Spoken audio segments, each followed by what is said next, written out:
A name carved into the very bones of Victorian London, and a mystery that refuses to die dark tonight.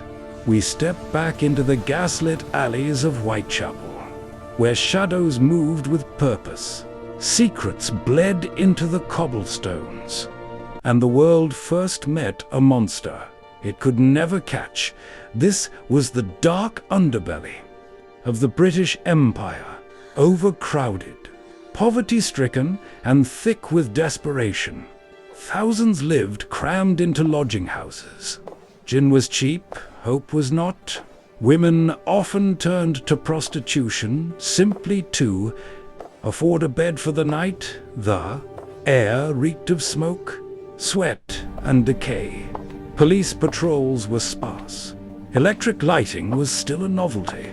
After midnight, the streets belonged to the desperate and the dangerous. It was the perfect hunting ground on the morning of the 31st of August, 1888. The body of Mary Ann Polly Nichols was found in Berks Row. Her throat had been savagely cut, her abdomen mutilated. The police assumed it was a tragic but isolated crime, sadly not uncommon in Whitechapel. They were wrong. Just over a week later, Annie Chapman was discovered in the backyard of 29 Hanbury Street. The injuries were far worse, more precise, more horrifying. This wasn't random violence. This was ritual. A pattern was forming, and someone was watching the police scramble to keep up. By September, London was gripped by panic. Women refused to walk alone. Vigilante groups roamed the streets. Newspapers fueled hysteria with lurid headlines and gory sketches. Then came the letters. One arrived at a news agency, signed in red ink. Yours truly, Jack the Ripper. For the first time, the killer had a name, and with it, a twisted sense of theatricality. Whether Jack truly wrote the letters or not remains hotly debated. But the damage was done. The name spread like wildfire. The Ripper was no longer just a murderer. He was a legend in the making. Most historians agree on 5 victims, known as the canonical 5. Mary Ann Nichols, Annie Chapman, Elizabeth Stride, Catherine Eddowes, Mary Jane Kelly. Each murder escalated in brutality. The final victim, Mary Jane Kelly, was found inside her room in Miller's Court.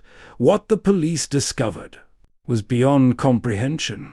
The mutilations were so severe that even seasoned officers were shaken. Whoever Jack was, he wasn't just killing, he was perfecting something.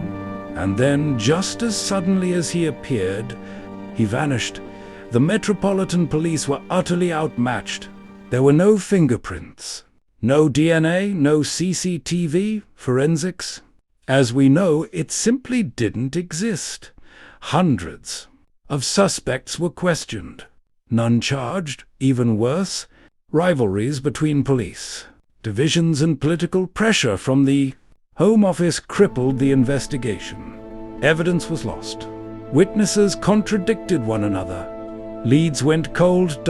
London demanded answers. Jack offered only silence. Over the years, dozens of suspects have emerged. A deranged Polish barber, a Russian doctor, a royal physician, even a member of the royal family itself. Each theory sounds convincing until it falls apart.